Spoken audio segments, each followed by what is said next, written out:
حضرت سلیمان علیہ السلام کا تعلق بنی اسرائیل کے عظیم گھرانے سے تھا۔ آپ کا والد حضرت داؤد علیہ السلام ایک مشہور نبی اور بادشاہ تھے، جنہوں نے اپنے دور میں بہت سے لوگوں کو انقلاب لایا اور اللہ کے حکم سے بنی اسرائیل کو دشمن سے نجات دلایا۔ بچپن سے ہی حضرت سلیمان علیہ السلام بہت عظیم، سمجھدار اور نیک دل تھا۔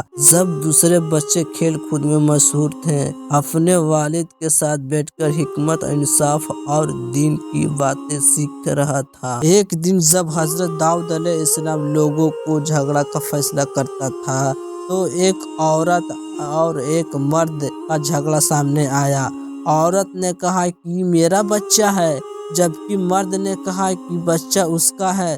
حضرت داؤد علیہ السلام سوچ میں پڑ گئے، لیکن پاس ہی کھڑا حضرت سلیمان علیہ السلام، جو اس وقت بچہ تھے، نے کہا بچہ کے 2 ٹکڑے میں کاٹ دو اور آدھا آدھا دونوں کو دے دو۔ یہ سن کر عورت ہی کھنچ پڑی، کہنے لگی یہ نہیں، بچہ اس کا ہی ہے۔ اس دوڑ میں اس پر حضرت سلیمان علیہ السلام مسکرائے اور بولے یہ اصلی ماں ہے۔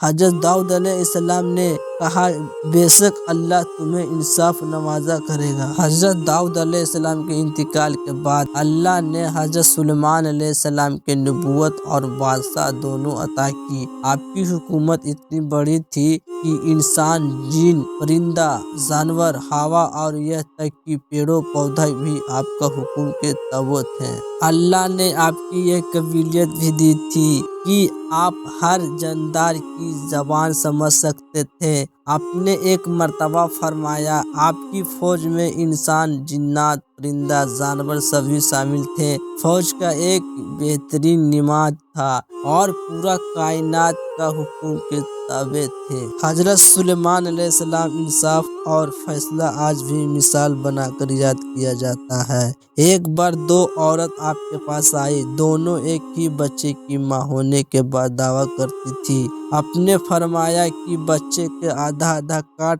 دیا جائے گا۔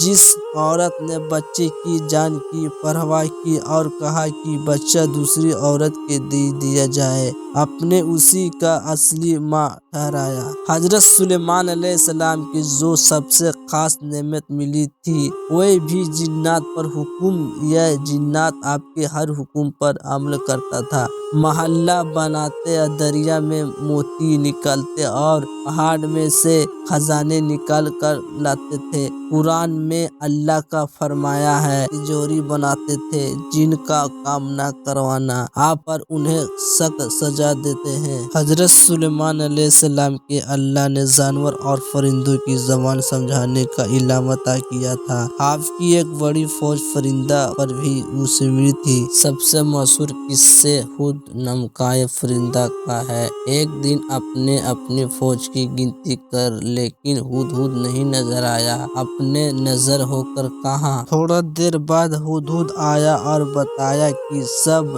کی رانی کلسین کی خبر لایا، جو سورج کی پوجا کرتی ہے اور بہت بڑی حکومت چلاتی ہے۔ اس پر حضرت سلیمان علیہ السلام نے خط بھیجا جس میں توحید کی دعوت دی تھی۔ ہدہد کی خبر کے بعد حضرت سلیمان علیہ السلام نے مالک سب کا ایک خط بھیجا۔ مالک نے اپنے وزیر سے مشورہ کیا اور پھر حضرت سلیمان علیہ السلام سے ملنے کے بعد فیصلہ کیا اپنے دربار میں پوچھو۔ ایک جن نے کہا میں محفل میں ختم ہونے سے پہلے طاقت لا سکتا ہوں، لیکن ایک بندہ جسے اللہ کے کتاب کا ایک علم دیا تھا وہ پل بھر میں اپنا طاقت لا لیا۔ جب مالک پوچھا تو اس نے اپنے طاقت دیکھ کر حیران ہو گیا۔ اس معجزہ کے دیکھ کر وہ کہاں تھی؟ اس طرح مالک کا سب مسلمان ہو گیا اور آپ کی دعوت توحید کامیاب ہوا۔